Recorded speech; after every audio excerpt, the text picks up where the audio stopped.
OBC नेते लक्ष्मण हाके आणि आमदार अमोल मिटकरी यांच्यातला वाद आता टोकाला पोहोचला। मिटकरींनी हाकेंना माफी मागण्यासाठी 24 तासांचा अल्टिमेटम दिला आणि पुन्हा एकदा हाकेंनी बोचरी टीका करत मिटकरींवर जोरदार निशाणा साधलाय। पाहूयात एक रिपोर्ट। अजितदादा पवार हे एखादं गोचिड एखाद्या जनावराला चिकटून बसतं तसं अर्थ खात्याला गेल्या 20 वर्षापासून चिकटून बसले। अजित पवार अर्थ खात्याला चिकटलेले गोचिड अशी बोचरी टीका ओबीसी नेते लक्ष्मण हाके यांनी केली आणि आता हाके आणि मिटकरींमधला वाद एकमेकांना माकड म्हणण्यापासून ते 24 तासांचा अल्टिमेटम पर्यंत पोहोचलाय। वरिष्ठ सभागृहात अजितदादांनी त्याला संधी दिल्या। या माकडाला काय संधी दिल्या? वरिष्ठ सभागृहात या माकडाला संधी दिल्या। त्यानं सुरुवात करताना अशी केली की ह्याच्या गाडीचा नंबर YZ ठेवा। या माकडाने जोपर्यंत YZ या शब्दाचा अर्थ सांगणार नाही महाराष्ट्राला तोपर्यंत या मिटकरीला आम्ही माकडच म्हणणार। वंचित बहुजन आघाडी पक्षाचा प्रवक्ता पण होता, प्रचार प्रमुख म्हणजे तू प्रवक्ता वंचित बहुजन आघाडीचा, खुलं समर्थन देतो भारतीय जनता पार्टीला आणि महायुतीला सपोर्ट करताना प्रताप पाटील चिखलेकरांच्या विरोधात काम करतो, म्हणजे नेमका माकड कोण आहे?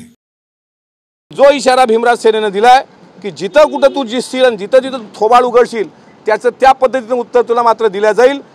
24 तासाच्या आत त्यांनी राज्याची माफी मागावी आणि इतकंच नाही तर त्यांनी ओबीसी आणि मराठा वाद लावण्याचं पाप करू नये।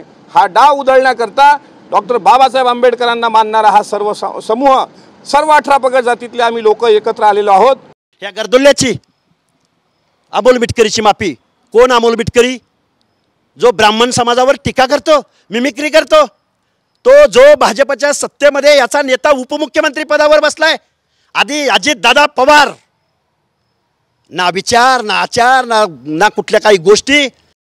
लक्ष्मण हाकेंनी पुन्हा अजित पवार यांच्यावर टीका करताना उपमुख्यमंत्री होण्यासाठी कुठं कुठं तोडपाणी केलं असा निशाणा साधलाय। त्यावरून पुन्हा एकदा शाब्दिक चकमक टोकाला पोहोचली आहे।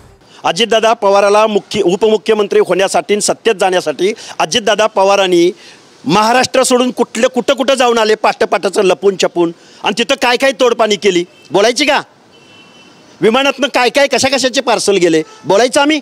आपल्या मराठीत म्हण आहे की उंटाच्या माग जाऊन उंटाच्या उंचीला हात लावण्याचा प्रयत्न करत नसतात। अरे मी असा रट्टा देणार तुला की तू जीन्सचा पॅन्ट जरी घातला तरी तुझ्या पार्श्व भागातून Y आणि Z हे दोन्ही गोष्टी दिसतील। 4 दिवसांआधी लक्ष्मण हाकेंकडे जवळपास 50 लाखांची फॉर्च्युनर कार आली, पण ही कार आपल्याला ओबीसी समाजानं दिल्याचं हाकेंनी म्हटलंय। मात्र लोकांनी कार दिल्याचं सांगून भुलवण्याचा प्रकार असल्याची टीका मिटकरी यांनी केली आहे आणि वादात अजूनच भडका उडाला। यार गाडी नंबर प्लेट आहे, बँकेचं लोन आहे, त्याच्यावर कुठल्या बँकेचं आहे, कुणाच्या नावावर आहे, किती डाऊन पेमेंट केलंय, हे काही मी किती जरी झाकून ठेवलं झाकून राहणारी गोष्ट आहे का? भंडारा उधळत वाजत गाजत हजारो लोकांच्या उपस्थितीमध्ये गाडी घेतली, दिली लोकांनी। तुला गाडी आहे ना तुझ्याकडे, तू आणखी विमानात फिर, पण ओबीसी समाजाचा जर तू नेता असशील तर जनता नेत्याला गाड्या कशा देते याचं उदाहरण रविकांत तुपकर आहेत आमच्या विदर्भामध्ये, की शेतकऱ्यासाठी त्यांनी आंदोलन केलं, लोकांनी वर्गण्या गोळा करून त्यांना दिली गाडी। जशी याच्या डोक्याची केस नकली आहेत ना तसा हा अख्खा नकली आहे। मिटकरी अजित पवारांच्या राष्ट्रवादीचे विधान परिषदेचे आमदार आहेत, तर लक्ष्मण हाके कोणत्याही पक्षात नसले तरी आपण भाजप समर्थक असल्याचं ते सांगतात। पण अर्थ खातं अजित पवार यांच्याकडे असल्यानं धनगर समाजाला निधी मिळत नसल्याचा आरोप करत हाकेंनी अजित पवारांना लक्ष्य केलाय। तिथूनच हाके आणि मिटकरींमध्ये टोकाची टीका सुरू झाली।